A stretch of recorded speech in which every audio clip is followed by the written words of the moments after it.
Hello. So I'm going to show you how you're going to pull up your transits chart for the transit week. So I can't think of a week it is. So you're going to go to astro.com, of course. You're going to click on horoscopes. You're going to go to extended chart selection where you got your original chart. So we're going to pick a date. I feel like we'll just pick November 16th. Okay. And you're just going to click here to show the chart.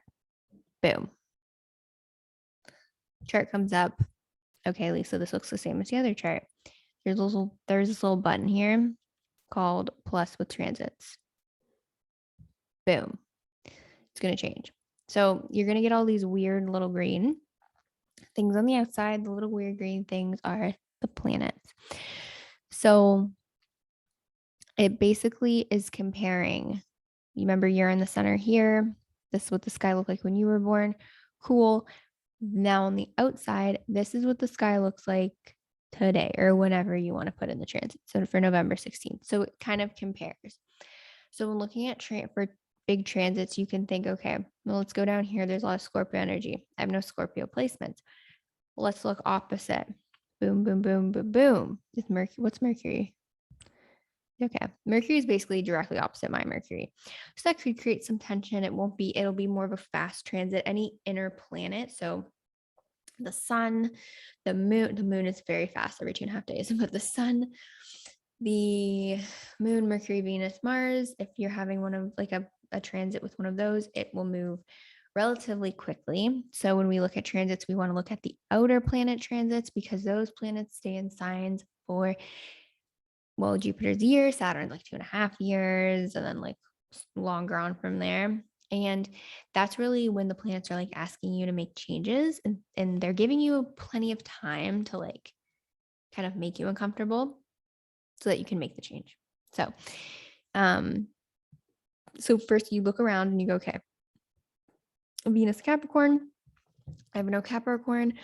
We have Pluto here, which is super close to this darker line, DC. I'm having a conjunction there. And it also is in opposition to the AC. It's also going to conjunct with Neptune soon. And then this is Saturn. Saturn is right on top of, Uranus. So it's another transit. Jupiter return is every 12 years. So I'm 24 as recording this. So I had my Jupiter return. Neptune, okay, it's not touching the moon, but again, look straight opposite first. What's Neptune on over here? 20 degrees. Yeah, Neptune is boom, boom, boom, opposite the Mars. We go here, we have this little key. This is Chiron, our asteroid. Okay, it's super close to that. It's not really close to this yet. Might not be feeling it this day. The moon is in Aries right on top of that, but that's only 2 days I have this energy. Then we look across. Okay, is there anything here? Okay, no, Libra. There's nothing over here.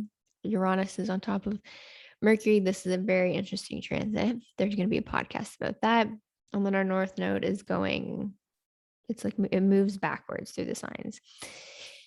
So that's how you quickly can look at the current transits that are happening. So you go, is it in the sign or is it in the opposite sign? Now, because we've already studied our modes and the aspects, you should know what a square is. So next we can look at if things are squaring. So, okay, Pluto here conjuncting the descendant opposite the ascendant. Let's look at the square. It's actually squaring the Chiron down here. And it at one point was squaring my Saturn. It's not though, because we're looking at the degrees here. Transit orbs for degrees are about 3 degrees on each side. That's when you're really going to feel it. But for example, if you're having your Saturn return in Aquarius, you're going to feel that right when Saturn moves into Aquarius. Even if you're at a higher degree, in the 20s, you're going to be oh, change is coming. But then right when it hits your degree, you'll feel it more. But the energy is already starting and it's building. Next, where I'm having Saturn here on Uranus, we can look, okay, Saturn. So we have 1, 2, 3, Saturn here, boom. At one point when Saturn hits 14, Saturn's actually going to square my Mercury. Cool. I have to research what that transit means. I have no Leo placement, so we're not going to have any oppositions. And I have no Scorpio, so there's no squares on that side. Move to Pisces. Neptune is opposing all of this energy here, and it's actually squaring Venus, my Gemini, Venus and Gemini. That's interesting. Boom. Sagittarius, this is at 4 degrees, so I have nothing there. But when Neptune was at 4 degrees, it would have been squaring this. So hopefully that makes sense. So news go around. Aries, okay, we already did the opposite. What's happening here with Cancer? That's not really at the degree yet. And then what's happening here? So you kind of just go around and you make the line. Is there anything like in that sign that it's going to hit? Is there anything directly opposite? And then is there anything in those squares? And just sort of like visually, if you can reuse your finger on the screen or the cursor and kind of like draw the aspects out. Usually with aspects, we look at the red, like any kind of red line aspects, an opposition or square or conjunction. I mean, saying something like like the Saturn and Aquarius transit is technically sextiled. My Saturn, well, okay. It's so I have no issues right now with Saturn and my Saturn, but I just went through a Saturn square a few years ago, right? Because Capricorn and Aries are square. So like that square already happened. So now it's sort of like we're okay for a bit before the return. So I don't necessarily look at that transit and think like, oh, my Saturn and Aries is sextiling the transit Saturn. It's like, no, transits really, they demonstrate to me at least this is a growing pain you have to go through, or this is something that's being activated in your chart. The universe is saying, okay, focus on this for the next few years. This is your big point. So my chart has a bunch of big transits going on right now, because if you look here, so Pluto is actually going to move into Aquarius and it's going to stay right here in the Aquarius line. So wherever you have that in your chart for 20 years. So if you have planets in Aquarius, I have 2. You might have 1 or 2. If your ascendant or descendant or MC, like if any of your points are Aquarius, you're going to have 20 years of this Aquarian energy, which might help you, honestly, sort of like not feel as, I don't want to say weird, but like usually Aquarians are different because they're ahead of the time. Any Aquarian placement is just ahead. Aquarius rules astrology. So now it will take 20 years for our little Pluto, the P, to go from 0 to 29. Like it'll take 20 years. I've looked. I'll be so much older than I am now. So it'll take a long time, but if you have an Aquarius placement, it's going to get hit by Pluto and there will be a big transformational process from it. So that's exciting. And then if you have any Leo in your chart, Pluto is going to oppose it and it's going to also force you to transform. Any transit with Pluto is super transformative. I'm just realizing as I'm talking, this is just supposed to be about navigating the chart. I'm just going into things, but that's okay. So we look at Pluto. Pluto's like super far out, takes forever. As I'm recording this, Pluto has been going back and forth from like 24 degrees to 26 degrees and back to 24 degrees forever. And it's so annoying. And I just want it to like pass the 26 degrees and go into my 7th house. Oh gosh, it's kind of agitating. It's frustrating because Pluto's urging me to like make changes. And I'm like, okay, I'm making changes. And it's like, oops, more. You have to transform more. You didn't transform enough. That's what Pluto is going to say, like transformation. There's never it's never ending. Like you don't just do it once, you keep transforming. So any transit with Pluto, like, yeah, that's what it is going to do. But because Pluto's moving into Aquarius the next 20 years, if you have any Aquarius energy, Leo energy, even Taurus or Scorpio, you're going to get oppositions and squares. You're going to be challenged. Yeah, so it's like a heads up kind of, but if you have like Saturn and Jupiter have just gone through it, I feel like it has like a little bit of like a little like teaser of what's to come in the world. So the world's totally going to change. So you heard it here first. Next, we have Neptune. That's the second part of the Stoat planet. So it's in Pisces right now. It'll move to Aries at some point. I don't know the exact years, but if you have any Pisces planets right now, especially in the later degrees, you're going to be influenced by this very dreamy energy. It might be telling you dream, dream, dream really big. Neptune is naturally ruled by Pisces. So dreamer energy, but it might also be revealing to you like different illusions that exist in your life. Like, oh, this person wasn't who they turned out to be, or like this situation is actually like this. Like it might actually show you the realities and get you like out of the illusion, or it might put you into an illusion. But I think especially right now here it says R, which means retrograde, because these outer planets, they go like it's annoying, really, but like the planets, they go 2 steps forward, then 1 step back when they retrograde, and then 2 steps forward. So whenever a planet retrogrades, it's asking you to revisit. Every outer planet does an annual retrograde for like 3 to 5 months, and it takes that 1 step back because it's telling you, okay, you've done this big dream, amazing. Let's say with Neptune, you're dreaming. We're gonna go backward. Let's evaluate that dream. How can we really make it real? You have to stop and evaluate first and see certain things before you can move forward again. Does that make sense? Now, when a retrograde, I wish I had a visual example to show you. But if you can think about like a straight line that says, I'll use Pluto as an example. Right now, Pluto's at 24 degrees as I film this. So, but it's in retrograde. It's not in retrograde that's right. Pluto goes direct in October. So anyway, so it's moving forward at this point. But what happened is, so in 2021, Pluto went retrograde from 26 degrees and then it went backward, 24. Now it's moving forward again. And it's going like 26, and it's going to pass 26. Right? But then it's going to go retrograde again in 2022. And it's going to go back to 26.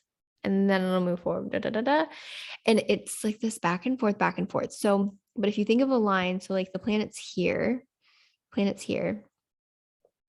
and goes back. Oh, retrograde's over. Time to move forward. Boom. You're actually like repeating things. That's how I look at it. Like, so anything that happened when Pluto was here to here, like when it went forward and then backward and then forward, I feel like anything that happened in that odd little timeline, you're gonna have to review it multiple times. That's how I look at it anyway. So yeah.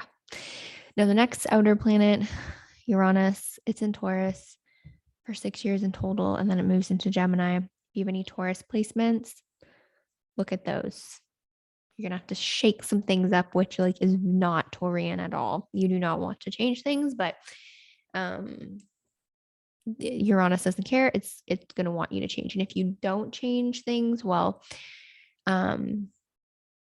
nothing bad happens. You have free will when it comes to transit. I have a paragraph in that about that in the booklet. But if there's something you're doing that's not necessarily the best for you or your goals or the life that you want, it's why not shake it up and change it, right? But and all of the Tauruses are usually not ones to change. So if you have any Taurus placements, you might be stuck on something. This transit's actually going to maybe help you get unstuck. And like if you have anything in Leo, if you have anything in Scorpio or in Aquarius, you're also going to be like, shake it up.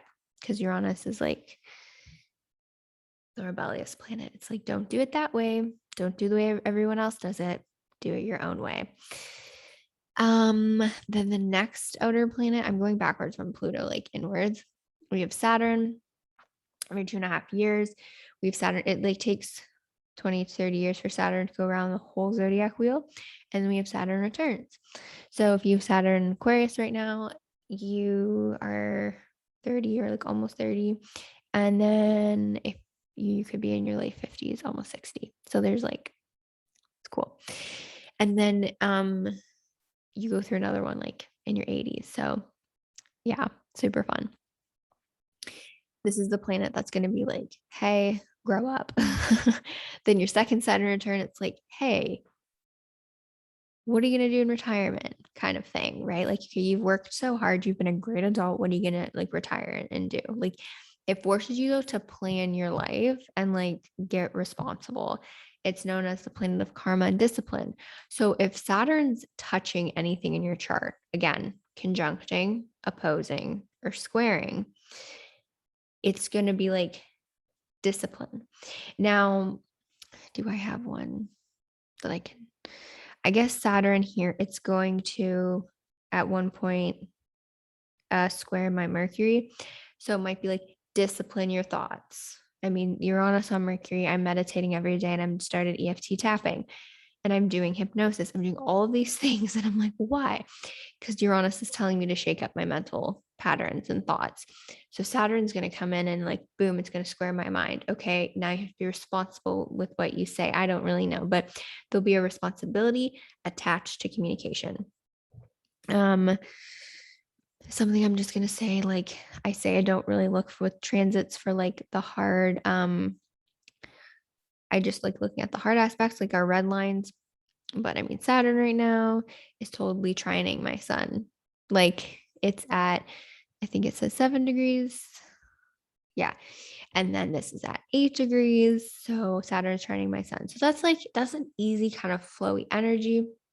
It's kind of like we have air supporting air. So if you have any air placements right now, Saturn is kind of trining and it's like a, fun energy, flowy, like go do air things, go speak, go teach, go read, go write, go publish. But like, I look at those like, okay, that's cool energy, but okay, that's cool. But like, where's the transformation process in that, right? Yeah. Then we have Jupiter. Jupiter's a nice planet. You just have to watch out for overindulging. So Jupiter is a planet of luck and expansion. Hopefully, as I'm saying these, you're like, oh, yes, Lisa, I already know because we've already done the planets class. But Jupiter is a planet of luck and expansion and joy and the things that really bring out your best qualities. It's the energy that's like, have another, you deserve another, go of another, super optimistic. So when you have a Jupiter transit, it's like kind of being like, expand this part of you and expand this part of you and things like that. So when you have a Jupiter return, like I just did, it's considered a lucky time for things. It's kind of like, take a risk in my workout, Jupiter's on your side kind of thing. So every 12 years, so age 12, age 24, age 36, and so on, you go through a Jupiter return. So if you have Jupiter in Pisces, 2022 is your lucky year. Jupiter in Aries, 2023, and then so on. I'm not going to continue and confuse myself with the numbers. But yeah, so if Jupiter is making a square, at one point Jupiter was squaring my mind, which is so interesting because sometimes you can't pick up on all the transits. Like, I mean, you have to live life. You can't always focus on these, but it can help you understand some themes that are present in your life. And if you're finding them challenging, it could help. But if you're just living your days and you don't even recognize you're going through a transit, don't worry about it. Like for a long time, I had no idea that Neptune was opposite my Mars. And I was like, is that why I felt a little confused? So you don't, yeah. But at one point, Jupiter would have been squaring, right? Aquarius, Taurus, it would have been squaring my Mercury. So, but Jupiter doing a square, it's like, okay, expand your mind. Like there's somehow like an expansion tied to the thinking process or the writing process. I'm actually just thinking now, I think I wrote my book when it was like that. Oh my gosh. Okay. Yeah. Okay. Now so we can go back. I'm going to show you something that you can do if you're like, oh my gosh, I have a revelation. I can show you how to use the ephemeris in a second, but I'm just going to go back to the beginning of the year. And I was like writing the book. This is Pisces season. Sometimes it loads the ad. It takes forever. I tried that deodorant ad that's up there. I don't think it's that great. I think there's better natural deodorants. Is it going to be the same ad? Yeah. I don't know. That was a very Gemini moment. Now, where is it? Okay, Jupiter. Wait, what degree is it at? Oh, it's at 19. Well, that's still kind of far. Okay, we have to go back. This is where an ephemeris comes in handy because I said that 3-degree orb, so we needed to get to 17. Okay, you ready? Okay, look at all this Aquarian energy. Oh my gosh, this was Aquarius season. 13 degrees. Okay, perfect. So yeah, I was writing my book in February. So you could be like, wow, okay, Jupiter was squaring that. That's cool. So I'm going to show you how to use the ephemeris quickly. It's an easier process than like if you're like, where is this planet on this day? So you click on ephemeris. Boom. You pick the year. We're going to leave it at 2021. You click to show the ephemeris. It opens in a new tab as a PDF. You can download this and like have it on your computer. So it's for the Western zodiac as well. It's going to look really confusing and you're going to be like, Lisa, what the heck are you showing me? So how it works is we have the day. Do not look at this column. We have the day on either side. So this is January 1st. The sun was in Capricorn at 10 degrees. The moon was in Leo at 2 degrees. Mercury was in Capricorn at 17. Venus in Sag at 20 degrees. Degrees is more advanced. I'm going to stop saying degrees. That would be like a completely other course to take. Mars in Aries, Jupiter in Aquarius, Saturn in Aquarius, Uranus in Taurus, retrograde though, the R, Neptune in Pisces, Pluto in Capricorn, North Node retrograde Gemini. Oh, that's true node. Sorry. So there's true node and north node. It's like the same. This is Lilith. This is Black Moon Lilith. We do not cover her in this class. She's an she's not an asteroid. Is she an asteroid? Asteroid or like some shadow side of the moon. That's why she's dark here. And then Chiron and Aries. We briefly cover Chiron. So if you're like, okay, I want to track Saturn. Boom, Saturn's at 1 degree. Okay. Next month, okay, wow. He's moved to 5. He's moved to 8. I mean, if you're having trouble seeing this, my eyes are like squinting. My screen is so bright. You can zoom in. I'm going to just do that. Saturn 11, 12, 13. Hopefully you're following this column right here. I'm going to highlight it for you. Oh, it highlights all of it. How fun. 13. And then boom, we see this R, 13R. Okay. It went retrograde. May 23rd. Boom. Now the numbers as you scroll down the column are going to go backwards. Okay. Until it comes out of retrograde. But this is how you can tell the exact degree and the exact day when you have your Saturn return, or if you have other planets in the fixed signs, when you're going to hit that like, boom, oh my gosh, that was something impactful will happen. And it's not ever like bad when I say that. It's just something meaningful, like something in your life you might remember and be like, wow, that maybe changed the direction of something or something like that. So wow, how far back we go in retrograde? When we go in direct, look for the D. October 11th, we go direct 6 degrees, and then the number is going to start going higher again. And then the planet will not go retrograde again until next year because it has an annual retrograde. And then we'll end the year, boom. So that's where you can see the degree numbers. There will be things that are going to like repeat.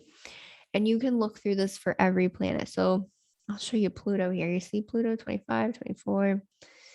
We're in September. It goes direct in October. Boom, 20. But then it just stays at degrees for so long. Pluto can be so irritating. If you have a Pluto transit, oh my, it's annoying. I have one right now. So, and then there's 25. So yeah, now if we look at the sun, I'm going to scroll back up. Watch your eyes. Okay. So you want to look at the sun or the moon. So the sun here is in Capricorn.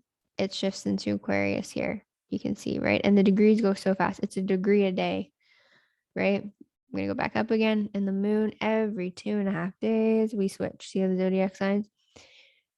I don't know Mercury cycle, but it's fast. Venus and Mars are that fast, and then that's how it works. So that's how you use ephemeris though. You just open it.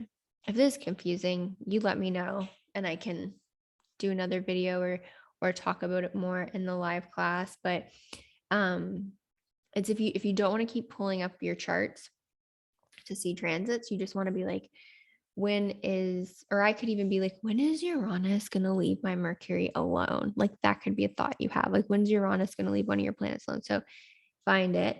It's this weird little thing here. So it was at 6 degrees. So for me, I'm looking for 14 because that's what mine was at. So I scroll. But the orb would be 11 to 17. So around, ooh, okay. May 7th, maybe we started feeling it. I'm trying to think. Then you think back, what was I doing?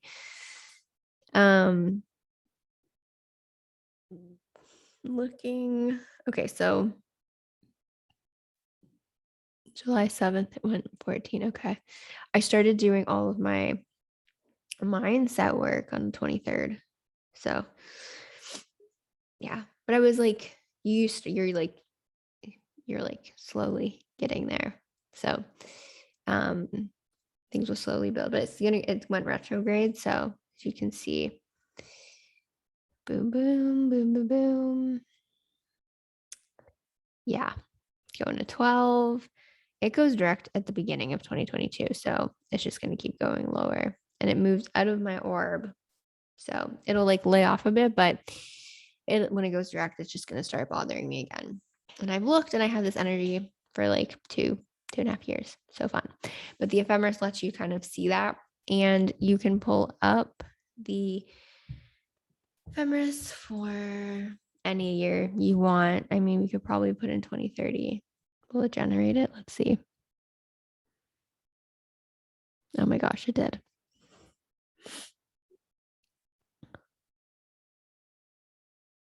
Yeah, that's crazy. That's so cool. It's there because the planets like they move at their pace, and I've not studied them completely to the point where I know how they're moving, but thank gosh for astro.com. So that's transits. And I want to talk about one more thing. I don't even know how long this video is going to be. So I teach from the default house system that's on here. It's Placidus. It's just the most common one. And some of your charts, when I read charts, some people have what's called an intercepted house, which we will have gone over. And an intercepted house in a Placidus chart means that you aren't necessarily accessing that energy in a certain part of your life. And there's a zodiac sign, there's going to be 2 zodiac signs in the chart that you activate twice, and there's going to be 2 that you don't even touch at all. A few of my friends have this. I don't have it in my chart. But when tracking transits, I mean, how I like to do it is with the whole sign chart system. So for like natal chart astrology, where we look at our chart, look at ourselves and get to know ourselves better, and so we can learn how to make better decisions, the self-awareness, self-empowerment. That's my like big thing with astrology, as you know by now. And I think the Placidus chart, I really resonate with mine. I resonate with the placements. That's how I read charts. Most people tend to resonate with that.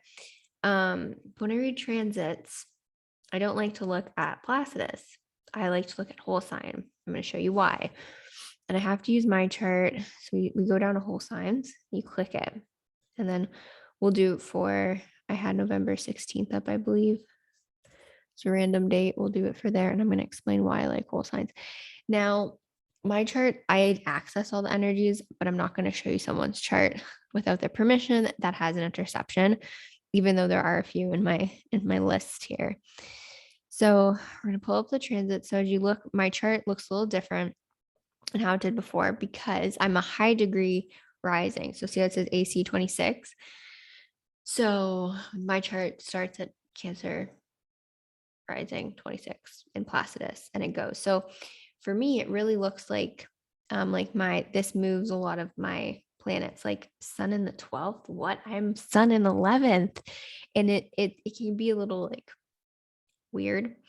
So I don't necessarily identify. It moves a lot of my planets. It moves Sun, Venus, Mercury. It moves Uranus, and it moves Pluto. It moves a lot of my planets. Some people it doesn't. It moves a lot of my planets. The shape in the middle remains the same. The planets are just like shifted kind of.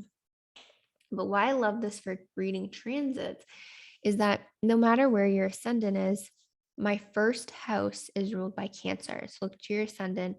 That's what's ruling your first house. So when it's that season, so when it's Cancer season for me, I feel like, whew, it's Cancer season. I feel like me because the first house is the house of identity, right? So whatever season, like obviously my birthday is Gemini season. I'm a Gemini sun sign, but I feel more like myself Cancer season, if that makes sense. So when Leo season hits, and there's a bunch of planets like the sun every month will move into each sign. When it moves into Leo, when the sun moves into Leo, I start to think, okay, so we know what the second house is, right? Hopefully say it out loud to yourself. So from the second, when I get the sun moving through Leo, I start thinking, okay, how's my business doing? How are my revenue streams? How am I making money? What tangible things do I own? I like taking inventory of things. I think like how is work going? It goes straight to work and money and productivity, and it goes to Taurus stuff because that's the second house, right? Then Virgo season. When the sun moves through Virgo, third house, communication. So much stuff happens with communication. The Gemini energy of the third house shows me all these different options that I can do for work when it comes to communicating. And I love Virgo season because my North Node's here and it's like really supporting that energy. Fourth house for me, home, Libra season. In Libra season, I will redecorate. I'll make my home more homey, be at home more. Don't want to leave my house. Be kind of introvert. Scorpio season is the most creative time of the year for me. Super creative time for me. Yeah, then that's when I have it set here, November 16th. The sun is moving through it along with these other planets. It's just going to amplify creativity. Sagittarius season is going to come and I'm going to focus on my health and how I'm of service to everybody. Capricorn season hits and I review partnerships. Aquarius season hits and I go deep into stuff. That's the Scorpio house. Pisces season hits. I want to learn something new or start. Oh man. I'm trying to think last Pisces season. I was writing the book, which is like publishing. The ninth house is like the travel. You could, whatever rules your ninth house, that could be the time of year you want to go travel. You get like the urge to like get on a plane or a boat or something. You just want to like get that or get in a car and just get the heck away and like travel. Whatever is ruling your 10th house here. So for me, Aries season, it's like boom, career. I'm very focused on my career in Aries season. You get like a little boost. It can kind of redirect you on where you're supposed to go to. 20 Taurus, when the sun goes through Taurus or anything here, is my 11th house. It's really telling me to evaluate groups I'm a part of, communities, my friendships, the social circle. Gemini season is one of the oddest times for me being a Gemini, but because I'm a Cancer rising, Gemini season is my like inward, introspective kind of like leave me alone, let me be. I want peace and quiet and silence. I want to be with myself. I just want calmness all around because that's the 12th house of Pisces. So yeah, I like doing this when it comes to transits because it can it makes more sense sometimes when you're looking at least the sun going around. Now I can bring it back to, and that's one way you can look at your transits as well. If you're not really feeling connected to your Placidus chart, you can look and be like, okay, this makes more sense. Even if you don't like some of your placements, honestly, in your Placidus chart, I mean, maybe you're going to relate better to whole sign. There's other house systems. They just say whichever you like the most and you start with, like stick with it. Don't go bouncing back and forth. But for transit purposes, I feel like it really does help.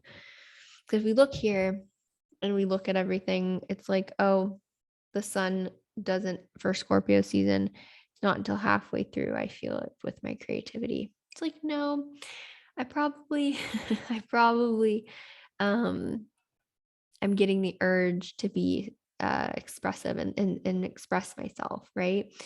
Um, at the beginning of Scorpio season, not just when it hits right there. And like Libra season, it's like, oh, you can't start thinking about home and family matters until the sun hits 7. It's like, no, you're gonna feel it before. That's why I like the whole house system for that. Um, yeah. So that is transits. Any questions, bring them with you to the live class, look at your chart, pull up your transits, try to decode them, try to see what they are. Conjunctions, opposites, squares, find them, write them down and what's going on. And if you're feeling brave, you can dive into the ephemeris and you can track how long the transit will be happening in your chart. The farther out it is, the longer and kind of more annoying the transit will be. So, bring that with you to the class, bring questions with you to the class. Um, yeah, that's all I have. Email me with questions. And I have to end this. I always get there you go. Okay. So I'll see you in the live class, and that is all. Thank you.